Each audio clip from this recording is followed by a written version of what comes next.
What's up, everybody? Andrew Fay here with my first ever Fay All Day Retro movie review. Unfortunately, I'm dressed like an idiot for it. But the reason why I'm dressed like a Mario-loving man-child is because for the first movie I'm going to review is none other than the Super Mario Brothers movie.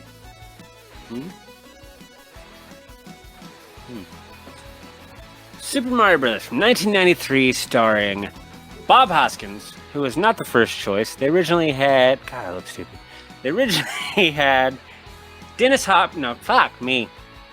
This movie from 1993, starring Bob Hoskins, who they originally were looking at first, Dustin Hoffman, who was interested, but Nintendo themselves didn't think he fit the role, even though he was a big name at the time. So they opted out of him. Then they wanted to do Danny DeVito, have him both star and direct the movie. But at the time that they talked to him about it, they didn't have a script for him to look at, and he just simply lost interest and declined. So eventually we go down the line, and we eventually land on Bob Hoskins from the famous Who Framed Roger Rabbit. And that's why he did this role. He really didn't know anything about Nintendo or Mario. He just saw that it was maybe something similar to Who Framed Roger Rabbit, which was a huge hit for him and made him a lot of money. So he's like, why not? Also starring John Leguizamo, who's one of my absolute favorite actors of all time. Love John Leguizamo. And the legendary Dennis Hopper from, Blue Velvet and Waterworld. Speed. Cinema Field. Yeah. But Dennis Hopper plays the wonderful King Koopa, because why would Dennis Hopper ever play a good guy? Doesn't make any sense. But yes, before they got Dennis Hopper, they originally offered the roles to Arnold Schwarzenegger and Michael Keaton. Just namesake, and Schwarzenegger makes sense because he's big and bulky, and Bowser.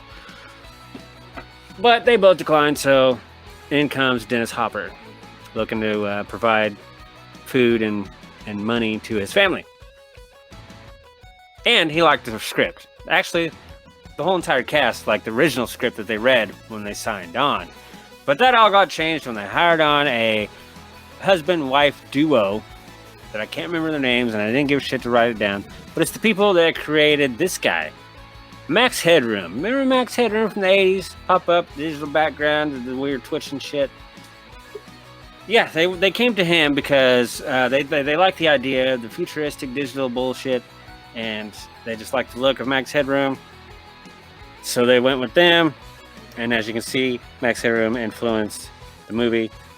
Look at Dennis Hopper, King Koopa, Max Headroom, King Koopa.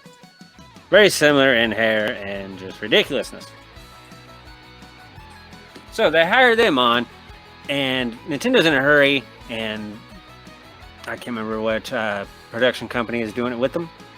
Boy, I did my research, didn't I?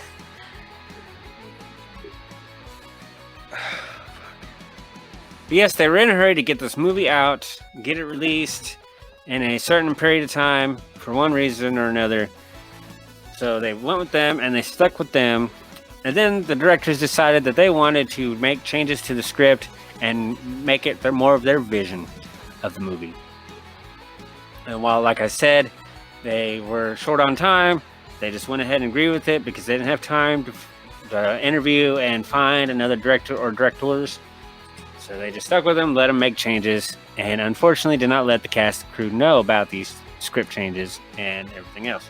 Because it was originally slated to be very in the realms of Princess Bride, a fantasy adventure, to where Mario and Luigi get sucked into Mushroom Kingdom and they have to save the princess from Bowser. Makes sense, right? Just like the video game.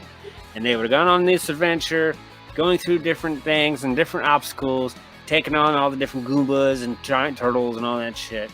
Which would have been really cool, especially for that time, because they would have went into all practical effects, like something like Labyrinth or Princess Bride, stuff like that. So that would have been fantastic. And another reason why this movie could have been great without the rewrites and stuff like that is that they dropped it 2 weeks after Jurassic Park. And this movie also involved dinosaurs, and Jurassic Park was way too huge, and people overlooked Mario, and it just looked ridiculous to them. Because nobody looked like anything from the Mario Brothers games. The closest resemblance we had were Mario and Luigi and their overalls, which they didn't even don until later on in the movie. But other than that, I mean, they kept a lot of the similar things in it. I mean, they kept a lot of the names. We did have bombs, which, weren't wind-up toys in the game, but they did look like what they did in the game. There was uses of mushrooms.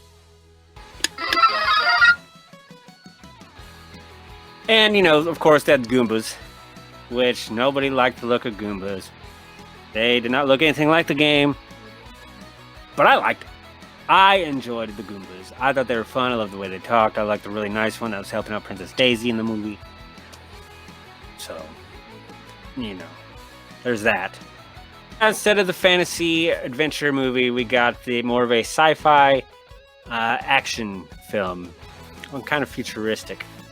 To where instead of going into a wonderful magical place, Mushroom Kingdom, spit it out correctly, we get a weird rundown version of like Brooklyn, and half like dinosaur, half human, and everybody's an asshole. So that's what we got. So I personally understand why a lot of fans were very upset with this movie when it came out. But I, on the other hand, really enjoyed this movie. Yes, that's right. I enjoyed this movie. While it could have been great from what they were talking about, which I bet it would have been amazing. I bet that would have been a much better movie that they originally had scripted, and that everybody else enjoyed before the rewrites. Which was funny after the rewrites and the cast and crew saw what kind of a shit production is turning into. People did various things to get through it. Like Dennis Hopper, he stopped memorizing his lines because he knew they were just going to be changed the next day anyway. Went on a huge tirade, yelling at the directors, calling them all sorts of names, allegedly. But a more fun one is both Bob Hoskins and John Leguizamo decided to pretty much stay drunk throughout the filming. More so John Leguizamo, as he has admitted himself. More famously in the scene to where he's driving the plumber van. That's where they're at the very beginning of the movie, and they're off to go get a job. He is drunk during that, and actually driving the vehicle. So, way to promote drinking and driving there, team John. But no, and that's also when, since John Leguizamo had crazy driving, apparently Bob Hoskins' arm was up. The door slammed shut on his arm, hurt his arm to where if you even look closely in some of the scenes, you can see a painted, bandaged up hand, but they like flesh toned it out to make it look like his hand. You really don't notice it unless you really pay attention to it, and then when you notice it, you're like, wow, that's shit. But anyways, like I said, I still really enjoyed this movie. I thought it was a great time. I loved all the action sci-fi stuff. I know we didn't really get the Mario Brothers until they donned the stuff. The jumpsuits, boing boing. Being the Princess Daisy, she was good at casting. She was beautiful. Can't remember who plays her, because again, didn't write anything down.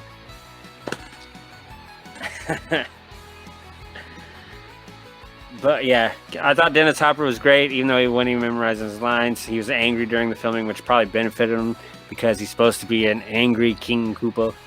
So that worked out in favor.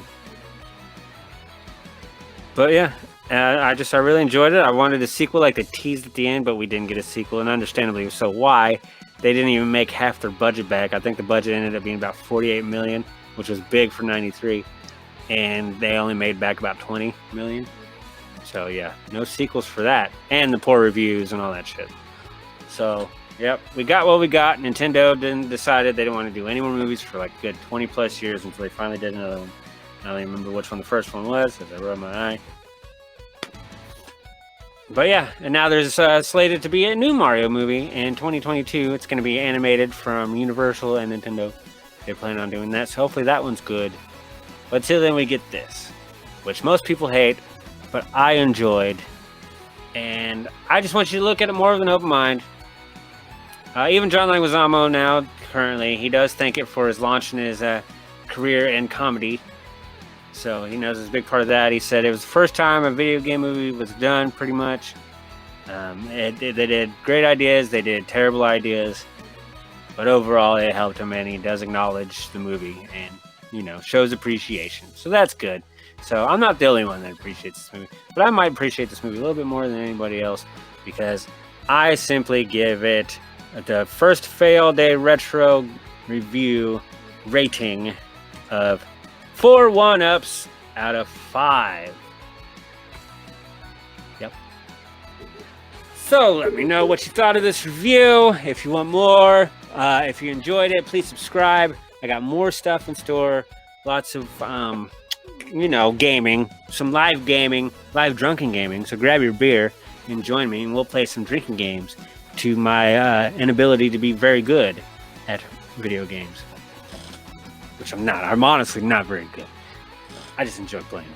It's a nostalgia piece. So with that being said, do what the bottom ticker's saying. Like, subscribe, follow Instagram at Fail Day Retro or Fail Day _retro. See, I don't even know my own shit. On Facebook and YouTube, Fail Day Retro. Well, I guess you're on YouTube right now. Or maybe you're on Facebook. I don't fucking know. I'm learning as I go. But I hope you enjoy this. Thanks for watching. And please stay tuned, because hopefully I'll get better. And it should get more entertaining. So, that being said, I'll check y'all later. Late!